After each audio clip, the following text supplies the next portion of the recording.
साधारण दृष्टि में मन को केवल सोचने वाला उपकरण माना जाता है, पर योग वशिष्ठ में मन को सृष्टि की जड़ बताया गया है। यहां मन का अर्थ केवल व्यक्ति का छोटा मन नहीं है, बल्कि वह व्यापक चेतना है जिसमें संकल्प की शक्ति विद्यमान है। वशिष्ठ स्पष्ट करते हैं कि जहां संकल्प है वहीं विस्तार है, और जहां विस्तार है वहीं जगत का आभास उत्पन्न होता है।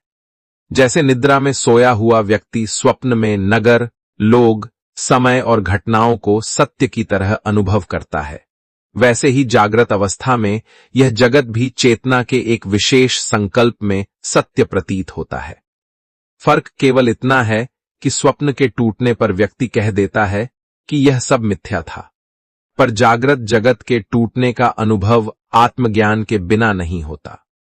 जब महर्षि वशिष्ठ राम से यह कहते हैं कि ब्रह्मा का मन ही यह समस्त जगत है, तब वे किसी दार्शनिक कल्पना को नहीं, बल्कि प्रत्यक्ष अनुभव के मूल सूत्र को उद्घाटित करते हैं। इस सर्ग में बार बार यह बात समझाई जाती है कि ब्रह्मा कोई अलग बैठा हुआ सर्जक नहीं है, जो किसी समय सृष्टि आरंभ करता है और किसी समय समाप्त करता है। ब्रह्मा उस चैतन्य का नाम है जो स्वयं को देखने के लिए संकल्प करता है। वही संकल्प मन कहलाता है, और वही मन जब रूप, नाम, देश और काल में फैलता है, तब वही जगत कहलाता है। इस दृष्टि से जगत कोई ठोस वस्तु नहीं, बल्कि अनुभव की एक निरंतर प्रक्रिया है। जीव इसी प्रक्रिया को पकड़कर कहता है कि यही सत्य है, यही स्थायी है, और इसी में मुझे सुख चाहिए। यहीं से बंधन की शुरुआत होती है, क्योंकि जो बदल रहा है, जो क्षण क्षण में नया हो रहा है, उससे स्थायित्व की अपेक्षा करना ही दुख का कारण बन जाता है। वशिष्ठ यह भी कहते हैं कि मन स्वयं में न तो शुद्ध है न अशुद्ध। वह जैसा संकल्प करता है वैसा ही अनुभव रच देता है। जब संकल्प बाह्य वस्तुओं में सुख खोजता है, तब वही मन संसार बन जाता है। जब वही संकल्प अपने ही स्रोत की ओर मुड़ता है, तब वही मन शांत होकर लीन होने लगता है। इसीलिए कहा गया है कि मन ही बंधन है और मन ही मुक्ति है। यह कथन केवल सांत्वना नहीं, बल्कि निरीक्षण की सीधी विधि है।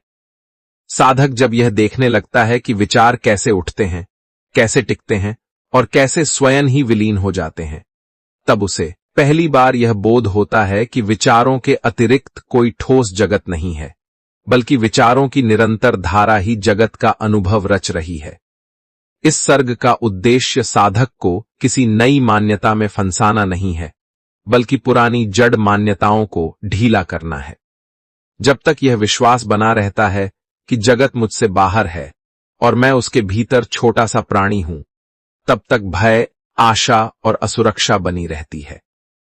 पर जैसे ही यह स्पष्ट होने लगता है कि जो कुछ भी अनुभव में आ रहा है वह मन के माध्यम से ही आ रहा है, वैसे ही दृष्टि का केंद्र बदलने लगता है। तब साधक यह देख पाता है कि दुख का कारण घटनाएं नहीं, बल्कि उन घटनाओं के प्रति उसकी मानसिक पकड़ है। यही कारण है कि वशिष्ठ कहते हैं कि ब्रह्मा का मन ही यह जगत है, क्योंकि ब्रह्मा और जीव के मन में भेद केवल अज्ञान से उत्पन्न है, स्वरूप से नहीं। धीरे धीरे इस समझ के साथ साधक के भीतर एक स्वाभाविक हल्कापन जन्म लेता है। अब उसे संसार छोड़ने की इच्छा नहीं होती, क्योंकि वह देख लेता है कि संसार तो अनुभव की एक लहर है जो आती जाती रहती है। न उसे पकड़ना आवश्यक है, न उससे भागना। यह संतुलन ही इस सर्ग का मौन उपदेश है। जब मन को सृष्टि का कर्ता समझ लिया जाता है, तब उसी मन के शमन में मुक्ति का द्वार खुल जाता है। यही कारण है कि योग वशिष्ठ में मुक्ति को किसी भविष्य की अवस्था नहीं, बल्कि वर्तमान में घटित होने वाली समझ कहा गया है। जैसे ही यह समझ स्थिर होती है, वैसे ही जगत वही रहता है, पर उसका भार भीतर से हट जाता है, और यही सर्ग की जीवंत सार्थकता है। और इसी कारण वशिष्ठ यह भी स्पष्ट करते हैं कि जब मन अपनी ही रचनाओं में उलझ जाता है, तब वही मन संसार कहलाता है। जीव जब कहता है कि यह मेरा शरीर है, यह मेरा परिवार है, यह मेरा सुख है, यह मेरा दुख है, तब वह वस्तुतः अपने ही विचारों को ठोस सत्य मान लेता है। विचारों की यह ठोसता ही संसार का भार बन जाती है। मन की चालाकी यही है कि वह स्वयं को देखने वाला मानकर अपने ही रचे हुए दृश्य को अपने से अलग समझने लगता है। यही दूरी भय को जन्म देती है और भय से ही संकल्प और अधिक दृढ़ होते चले जाते हैं।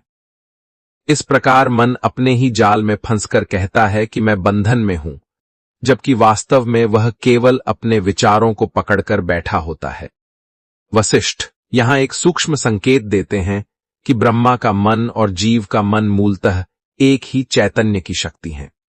ब्रह्मा को केवल इसलिए महान कहा गया है क्योंकि उसका संकल्प व्यापक है, और जीव को छोटा इसलिए कहा जाता है क्योंकि उसका संकल्प सीमित है, पर दोनों का स्रोत एक ही है। जैसे सूर्य का प्रकाश किसी पात्र में सीमित दिखे तो छोटा लगता है, और खुले आकाश में फैल जाए तो विराट प्रतीत होता है, वैसे ही चेतना जब देह और अहंकार के पात्र में सीमित हो जाती है तो जीव कहलाती है, और जब वही सीमा टूट जाती है तो ब्रह्मा कहलाती है। इस दृष्टि से सर्ग यह सिखाता है कि मुक्ति कोई नई उपलब्धि नहीं, बल्कि सीमाओं की पहचान और उनके ढीले पड़ जाने का नाम है। जब साधक इस शिक्षा को केवल सुनता नहीं, बल्कि अपने अनुभव में देखने लगता है, तब उसके भीतर एक गहरा परिवर्तन घटित होता है। अब वह विचारों से लड़ने की चेष्टा नहीं करता, न ही संसार को त्यागने की हड़बड़ी करता है। वह केवल यह देखता है कि विचार उठ रहे हैं और उनके उठने से ही जगत का अनुभव बन रहा है। यह देखने मात्र से ही विचारों की पकड़ ढीली होने लगती है। यही कारण है कि योगवशिष्ठ में ध्यान को किसी विशेष मुद्रा या प्रयास से नहीं जोड़ा गया, बल्कि स्पष्ट देखने की क्षमता से जोड़ा गया है। जब देखने में स्पष्टता आती है, तब मन अपने आप शांत होने लगता है। इस सर्ग में बार बार यह भाव उभरता है कि अज्ञान का अर्थ जानकारी का अभाव नहीं, बल्कि गलत पहचान है। जीव स्वयं को देह और मन मान लेता है, और उसी पहचान से संसार को वास्तविक समझ बैठता है। पर जैसे ही यह देखा जाता है कि देह भी अनुभव में आ रही है, मन भी अनुभव में आ रहा है, और अनुभव को जानने वाला कोई और ही है, वैसे ही ब्रह्मा का मन और जीव का मन दोनों अपनी वास्तविक स्थिति में देखे जाने लगते हैं। तब यह स्पष्ट होता है कि जो जान रहा है वही वास्तविक है, और जो जाना जा रहा है वह परिवर्तनशील है। योगविशिष्ट साधक को यह नहीं सिखाता कि संसार झूठा है और उसे नकार देना चाहिए, बल्कि यह सिखाता है कि संसार को जैसा है वैसा देखा जाए। जब देखने में भ्रम नहीं रहता, तब संसार अपने आप हल्का हो जाता है। तब न सुख पकड़ता है, न दुख बांधता है। यही वह अवस्था है जिसे वशिष्ठ जीवन मुक्ति कहते हैं। यहां ब्रह्मा का मन ही यह जगत है। यह वाक्य किसी दार्शनिक सिद्धांत की तरह नहीं, बल्कि एक जीवंत अनुभव की तरह समझ में आता है।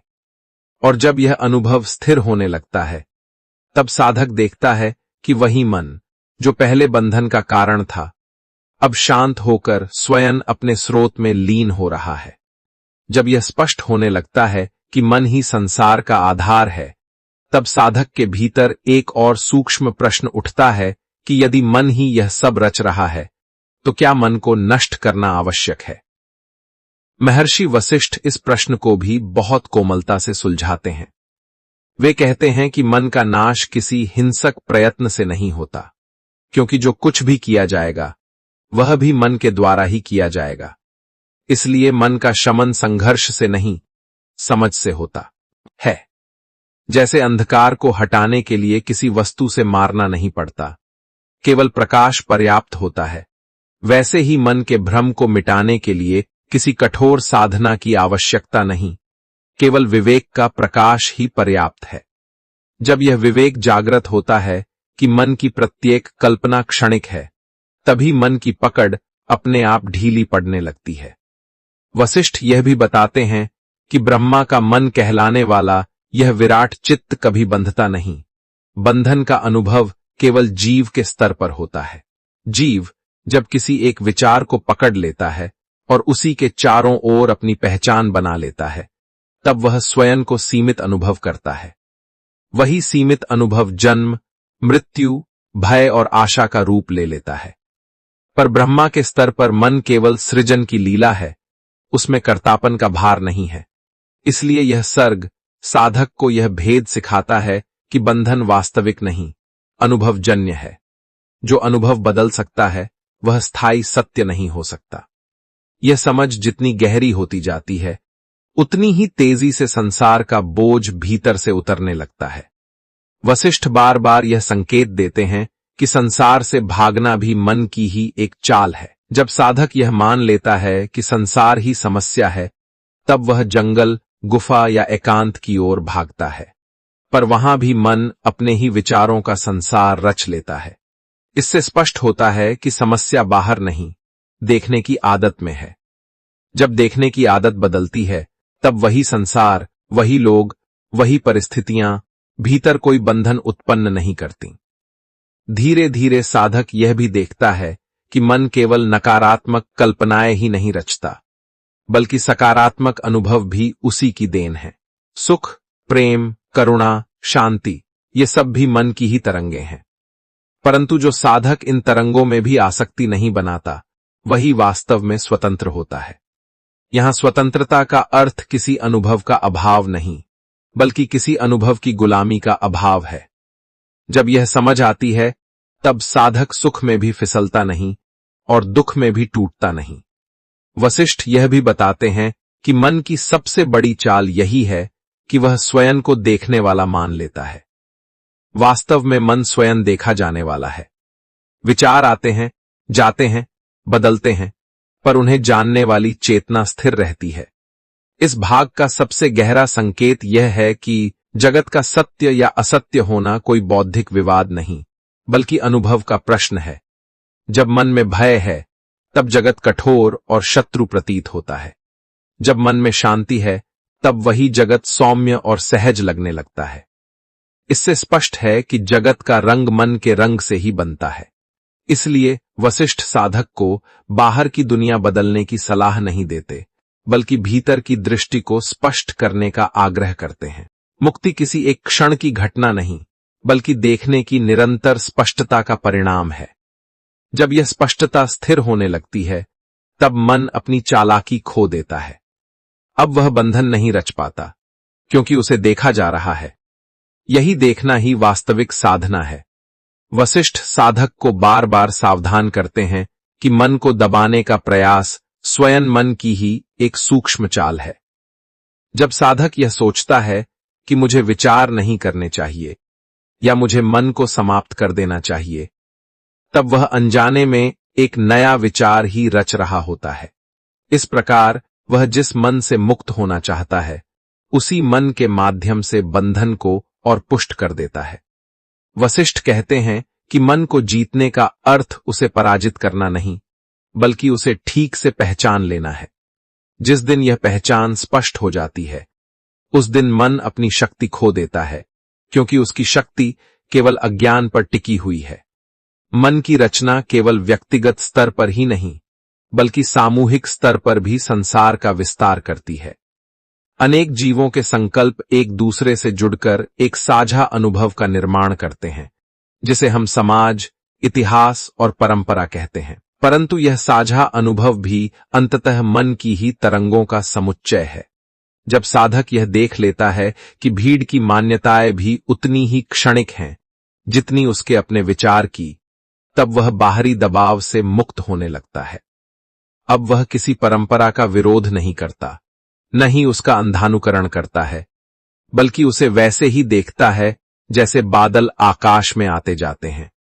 वशिष्ठ यहां एक और गहरी बात कहते हैं कि ब्रह्मा का मन निरंतर सृजन करता है, पर उस सृजन में कोई आसक्ति नहीं होती। जैसे समुद्र में लहरें उठती हैं और शांत हो जाती हैं, पर समुद्र स्वयं न बढ़ता है, न घटता है, वैसे ही चैतन्य में संसार की तरंगें उठती हैं और लीन हो जाती हैं। जीव की समस्या यह है कि वह स्वयं को लहर मान लेता है, समुद्र नहीं। इसी भूल से भय पैदा होता है, क्योंकि लहर को अपना अंत दिखाई देता है। जब यह समझ आती है कि मैं लहर नहीं, बल्कि वही आधार हूं जिसमें लहर उठ रही है, तब मृत्यु का भय भी अपने आप ढीला पड़ने लगता है। इस भाग में साधक को यह भी सिखाया जाता है कि अनुभवों का त्याग आवश्यक नहीं, बल्कि अनुभवों से चिपकाव का त्याग आवश्यक है।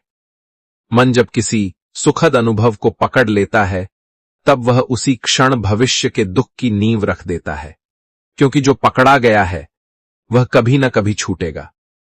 इसी प्रकार दुख से भागने की चेष्टा भी दुख को मजबूत करती है। वशिष्ठ कहते हैं कि जो आता है उसे आने दो, जो जाता है उसे जाने दो। इसमें कोई प्रयास नहीं, कोई संघर्ष नहीं, केवल स्पष्ट देखना है। धीरे धीरे साधक यह भी देखता है कि समय की धारणा भी मन की ही एक रचना है।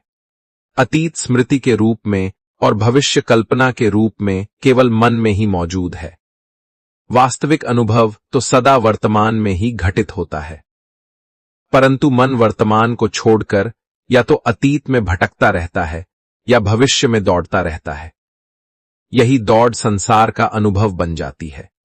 जब यह दौड़ थमती है, तब एक गहरा मौन प्रकट होता है, जिसमें न ब्रह्मा अलग दिखता है, न जगत, न जीव। वहां केवल होना शेष रहता है। वशिष्ठ यह स्पष्ट करते हैं कि यह मौन कोई शून्यता नहीं है, बल्कि पूर्णता है, क्योंकि उसी मौन से सभी अनुभव जन्म लेते हैं और उसी में विलीन हो जाते हैं। ब्रह्मा का मन इसी मौन की पहली स्पंदन है और वही स्पंदन जगत के रूप में दिखाई देता है। इस दृष्टि से देखा जाए तो जगत कोई त्रुटि नहीं, बल्कि चेतना की लीला है। त्रुटि केवल तब होती है जब जीव उस लीला को पकड़कर स्वयं को सीमित मान लेता है। साधक यह देखने लगता है कि विचार कैसे आते हैं, कैसे जाते हैं, और उनके बीच जो मौन है वही उसका वास्तविक स्वरूप है। जब साधक इस बोध के समीप पहुंचता है कि मन ही जगत का मूल है, तब उसके भीतर एक अंतिम और सबसे सूक्ष्म भ्रम शेष रह जाता है। वह भ्रम यह होता है कि यदि सब कुछ मन से उत्पन्न है, तो क्या मन को किसी विशेष अवस्था में स्थिर करना आवश्यक है। वशिष्ठ यहां इस भ्रम को भी बड़े सहज ढंग से काटते हैं। वे कहते हैं कि मन को स्थिर करने का प्रयत्न भी मन की ही गति है। स्थिरता कोई बनाई जाने वाली वस्तु नहीं, बल्कि स्वाभाविक स्थिति है, जो तब प्रकट होती है जब अनावश्यक संकल्प शिथिल हो जाते हैं। जैसे पानी स्वयं शांत रहता है, पर जब उसमें हाथ डाला जाता है तभी तरंगें उठती हैं।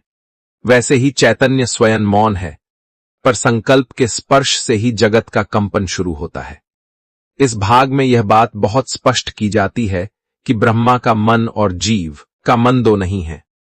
जीव जब स्वयं को कर्ता मान लेता है, तब वह मन को अपना निजी उपकरण समझने लगता है। पर जैसे ही यह कर्तापन ढीला पड़ता है, वैसे ही यह दिखने लगता है कि विचार स्वयं उठते हैं, स्वयं चलते हैं और स्वयं ही विलीन हो जाते हैं। तब यह प्रश्न ही अर्थहीन हो जाता है कि इन्हें कौन चला रहा है। इसी बोध में ब्रह्मा और जीव का भेद गलने लगता है। तब यह समझ आती है कि ब्रह्मा कोई सृष्टि रचने वाला अलग सत्ता नहीं, बल्कि वही चैतन्य है जो बिना किसी प्रयोजन के अपने आप में स्पंदित हो रहा है। वशिष्ठ यह भी बताते हैं कि इस बोध के बाद संसार समाप्त नहीं होता, बल्कि संसार के साथ संबंध बदल जाता है। पहले जहां हर दृश्य से प्रतिक्रिया उत्पन्न होती थी, अब वहां केवल साक्षी भाव रह जाता है। सुख आता है, पर भीतर जकड़ नहीं बनाता। दुख आता है, पर आत्मा को घायल नहीं करता। यही वह स्थिति है जिसे जीवन मुक्ति कहा गया है। यहां मुक्ति का अर्थ संसार से भाग जाना नहीं, बल्कि संसार में रहते हुए भी उससे अस्पर्शित रहना है। इस अवस्था में मन अपना सबसे गहरा खेल खो देता है, क्योंकि वह अब यह नहीं कह पाता कि यह मेरा है और यह मेरा नहीं है। वशिष्ठ राम को यह समझाते हैं कि जब मन को जगत का कर्ता समझ लिया जाता है, तब भय का मूल भी अपने आप स्पष्ट हो जाता है। भय इस विचार से जन्म लेता है कि जो मैं हूं वह नष्ट हो सकता है। पर जब यह देखा जाता है कि मैं विचार नहीं हूं, देह नहीं हूं और न ही उन अनुभवों का समूह हूं जो आते जाते रहते हैं, तब मृत्यु केवल दृश्य का परिवर्तन बनकर रह जाती है। तब जीवन और मृत्यु दोनों एक ही प्रवाह के दो रूप दिखने लगते हैं।